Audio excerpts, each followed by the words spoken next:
మీ బట్టలకి సాఫ్టింగ్ ప్రొటెక్షన్ ఇచ్చే సరైన ప్రొడక్ట్ ఎలిమ్ ఫ్యాబ్రిక్ కండిషనర్.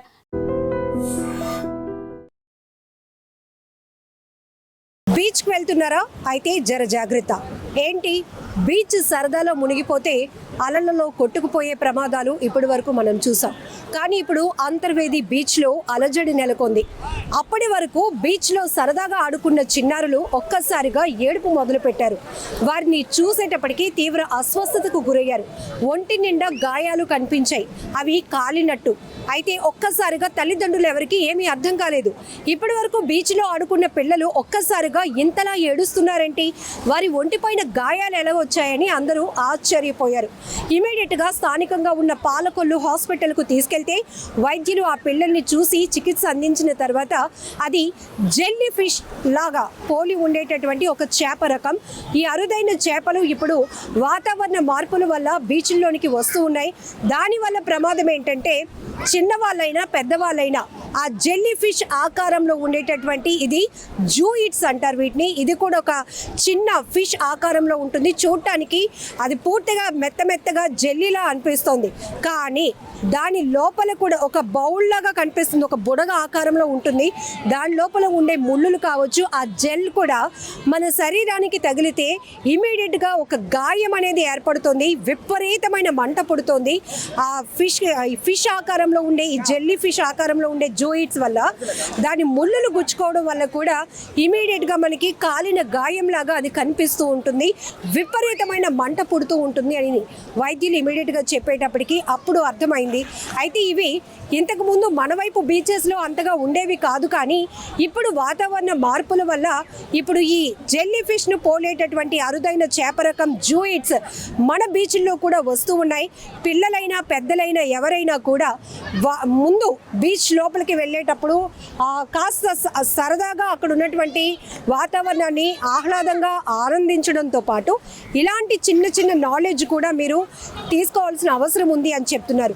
ఇప్పుడు అంతర్వేది బీచ్లో అప్పటి వరకు ఆడుకున్న కొంతమంది పిల్లలు ఒక్కసారిగా వాళ్ళ శరీరంపై కాలినటువంటి గాయాలు గమనించినటువంటి తల్లిదండ్రులు ఒక భయాందోళనకు గురయ్యారు. అదేంటి, ఎవరు కొట్టలేదు, ఏమీ చేయలేదు, అప్పటి వరకు కేరింతలు కొట్టినటువంటి పిల్లలు ఒక్కసారిగా ఏడుపు మొదలు పెట్టారు ఏంటి అనేది వాళ్ళ బాధ.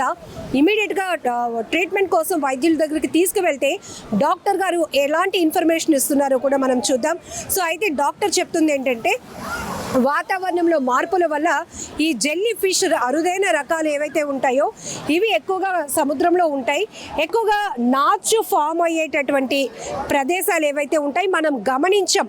అవేమి చూడటానికి పెద్ద ఆకారంలో ఉండవు, చిన్న ఒక నీటి బుడగ సైజులో ఉంటాయి. కానీ దానికి ఉన్న జెల్ అనేది ఒక విషపూరితమైనది.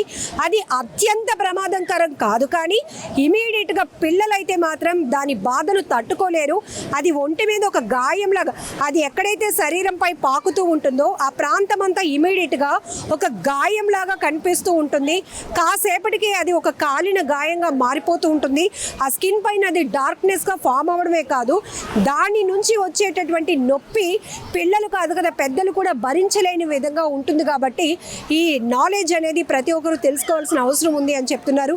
ప్రస్తుతానికైతే ఆ అంతర్వేది బీచ్లో ఎవరైతే పిల్లలు ఈ జెల్లీ ఫిష్ ఆకారంలో ఉన్న జూయిట్స్ దాని యొక్క ఆ జెల్ తగలటం వల్ల ముళ్ళులు తగలటం వల్ల వాళ్ళు గాయాలయ్యాయి. వారికి ఇమీడియట్గా ట్రీట్మెంట్ అయితే అందిస్తున్నారు.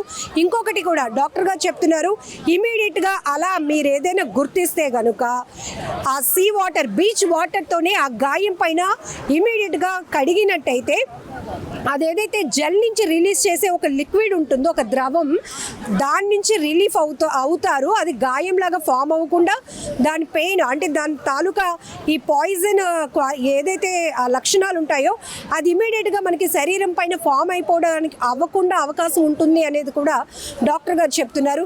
సో ఏదేమైనా ఒక్కసారిగా ఆహ్లాదంగా సరదాగా గడపాలని వచ్చినటువంటి ఫ్యామిలీస్ ఒక్కసారిగా పిల్లలు ఆ రకంగా గాయాలు ఏర్పడడం కావచ్చు, లేకపోతే చూస్తే ఆ పిల్లలు ఏడుపు గగ్గోలు పెడుతున్నటువంటి తీరుతో ఒక్కసారిగా అంతర్వేది బీచ్ దగ్గర అలజడి నెలకొందని చెప్పొచ్చు. అయితే దీంతో పాలకొల్లు డాక్టర్ ఎవరైతే ఈ పిల్లల్ని ట్రీట్ చేస్తున్నారో ఆయన కూడా చాలా మంచి ఇన్ఫర్మేషన్ ఇచ్చారు. ఇది అందరూ తెలుసుకోవాల్సిన విషయం అని కూడా డాక్టర్ గారు చెప్తున్నారు. ఎందుకంటే సాధారణంగా బీచ్ ఉన్న ప్రాంతాలే కాదు, బీచ్ ఎక్కడుంటే అక్కడికి వివిధ ప్రాంతాల నుంచి కూడా జనం వెళ్తూ ఉంటారు, ముఖ్యంగా పిల్లలు వెళ్తూ ఉంటారు. కాబట్టి అవి ఏదైనా కాలుకి తగిలినా లేకపోతే అది మనకి టచ్ చేసి వెళ్ళిపోయినా కూడా ఆ జెల్ అంట మన స్కిన్కి అంటుకుంటూ ఉంటుందంట. సో ఇది నాలెడ్జ్ తీసుకోండి.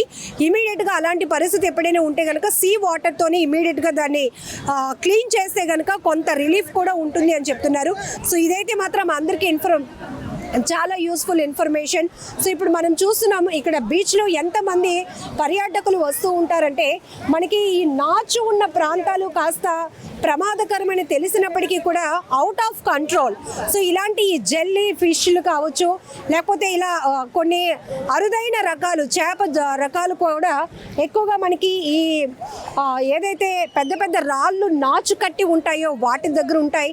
సో అలాంటి పరిస్థితులు మనం అక్కడికి వెళ్ళినప్పుడు మనకు తెలియకుండానే కొన్ని కరవటం, మనం గాయాల పాలు అవ్వటం ఇలాంటివి కూడా జరుగుతుంటాయి. కాబట్టి సో పూర్తిగా డాక్టర్ గారు ఇస్తున్నటువంటి ఇన్ఫర్మేషన్ కావచ్చు, నాలెడ్జ్ కూడా ఒకసారి చూద్దాం. అందరికీ నమస్కారం అండి. నా పేరు డాక్టర్ సంతోష్ అండి. Annapurna children's hospital Palakollu. ఇప్పుడే ఒక పాపను తీసుకొచ్చారు, సాయి శిరీష్ అని.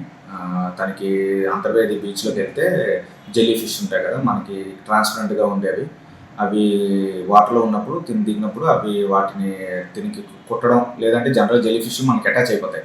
వాటికి పొడవాటి టెంటికల్స్ లాంటివి ఉంటాయి అన్నమాట. అవి ఎక్కడ వాటికి చిన్న పాయిజన్ లాంటిది ఉంటుంది, వాటికి ప్రొటెక్టివ్ మెకానిజం, వాటికి అవి మనకి ఇరిటేషన్ కాస్ట్ చేస్తాయి.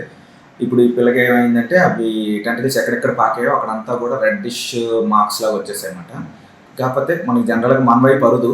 ఈ మధ్య కాలంలో అంటే బికాస్ ఆఫ్ క్లైమేట్ చేంజ్ల వల్ల గట్ట ఇప్పుడు మన పరిసరాల్లో కూడా ఈ జెల్లీ ఫిషెస్ ఎక్కువ అవడం అనేది జరుగుతుంది.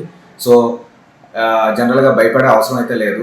జనరల్గా ఈ జెల్లీ ఫిషెస్ నొప్పి అయితే తీవ్రంగా ఉంటుంది పిల్లలు కాబట్టి కొద్దిగా జనరల్గా బేర్ చేయడం అనేది కొద్దిగా తక్కువ. బట్ జనరల్గా ఎప్పుడైనా జెల్లీ ఫిష్ కుట్టడం అనేది జరిగితే ఫస్ట్ ఇనీషియల్గా అక్కడ సీ వాటర్తోనే బాగా క్లీన్ చేసుకోవాలి. ఇంకా కుదిరితే ఎక్కడైనా వెనిగర్ దొరికితే డైల్యూట్ వెనిగర్ దీని మీద వేస్తే ఆ టెంటికల్స్ వెంటనే ఇదవుతాయి, ఆ పాయిజన్ కూడా నలిఫై. ఇప్పుడు ప్రిలిమినరీ ట్రీట్మెంట్ అయితే అందరికి ఇస్తాం. జనరల్గా దీనికి వచ్చే సిమ్టమ్స్ ఏంటంటే ఫస్ట్ పెయిన్ వస్తుంది, తర్వాత ఏమొచ్చి ర్యాష్ వస్తుంది, ఆ తర్వాత స్కిన్ డిస్కలరేషన్ అనేది జరుగుతుంది. పెయిన్ జనరల్గా మనకి అరౌండ్ 12 to 24 hours ఉంటుంది. తర్వాత ర్యాష్ కూడా కొంతమందికి ఆల్మోస్ట్ 3 to 4 days ఉంటుంది. కొంతమందికి స్కిన్ చిన్నగా డిస్కలరేషన్ అంటే కొద్ది బ్లాకిష్ పిగ్మెంటేషన్ వచ్చినట్టు ఉంటుంది ఒక 3 to 1 to 2 months దాకా. ఈ ముఖ్యమైన అంశం ఏంటంటే కొన్ని జెల్లీ ఫిషెస్ చాలా పాయిజనస్గా ఉంటాయి. సో మనకి ఒక 24 hours లోపు మనకి సింప్టమ్స్ సబ్సైడ్ అవ్వకుండా ఇబ్బంది అంటే ఛాతీలో నొప్పి రావడం, ఆయాసం పడడం, తర్వాత ఏమొచ్చి వాపు ఎక్కువ అవడం కుట్టిన దగ్గర అనుకున్నప్పుడు మటుకు వెంటనే మెడికల్ అంటే డాక్టర్ కన్సల్టేషన్ చేయడం, లేదనుకుంటే హాస్పిటల్లో అందుబాటులో ఉండడం అనేది ముఖ్యం. సో మన చుట్టుపక్కల మన పరిసరాల ప్రాంతం ముఖ్యంగా మన నర్సాపూర్, మన పేరుపాలెం బీచ్, తర్వాత మన ఈ పరిసరాలన్నీ అంటే మనకి ఇటువైపు అంతా ఒకటే కాబట్టి ఈ జెల్లీ ఫిష్లు అంతర్వేది నుంచి కూడా ఇటువైపు రావడానికి ఆస్కారం ఉంటుంది. కాబట్టి జనరల్గా సందర్శకులందరూ కూడా కొద్దిగా జాగ్రత్త తీసుకోవడం అనేది మంచిది. ముఖ్యంగా ఇలా వచ్చినప్పుడు వెంటనే సముద్ర నీరుతోనే కడుక్కొని ఆ టెంటికల్స్ రిమూవ్ చేయాలి. లేదు అనుకుంటే దగ్గరలో ఎక్కడైనా ఏదైనా షాప్లో వెనిగర్ దొరికితే వెనిగర్ వెంటనే వేసేసిన ఆ టెంటికల్స్ స్మూత్గా ఊడిపోతాయి అన్నమాట. ఆ వెనం కూడా మన బాడీలోకి వెళ్ళకుండా ఉంటుంది. ఇది మెయిన్. ఇది జనరల్గా మనకి అరుదు కాబట్టి జనరల్గా ఈ చిట్కా ఎవరికి తెలియదు. సో వెనిగర్ ఉంటే మటుకు వెంటనే వెనిగర్తో వాష్ చేయండి. ఇప్పుడు పాప అయితే బాగానే స్టేబుల్గా ఉంది. మనం ఈరోజు అబ్జర్వేషన్ చూసి నెక్స్ట్ తర్వాత డిశ్చార్జ్ చేయొచ్చు. నిజంగా ప్రస్తుతం ఉన్నటువంటి సమాజం దేనికి ప్రయారిటీ ఇస్తుంది? ఆర్థిక సంబంధాల చుట్టూ మాత్రమే తిరుగుతోంది. మళ్ళీ ఎన్నికలంగానే చాలా విరక్తి కలుగుతాం. మంచి అనిపిస్తుంది కదా, లేడీస్ కూడా ఛాలెంజింగ్ జాబ్స్ చేసినప్పుడు చాలా బాగుంటది. ట్రాఫిక్ అసిస్టెంట్స్ గా నియమించిన ట్రాన్స్జెండర్స్ అందరితో సాల్యూట్ చేయించుకుంటున్నారు. ఫుడ్ డెలివరీ ఇవ్వటానికి వెళ్ళినటువంటి డెలివరీ బాయ్ అనిల్ పై కళ్ళ ముందు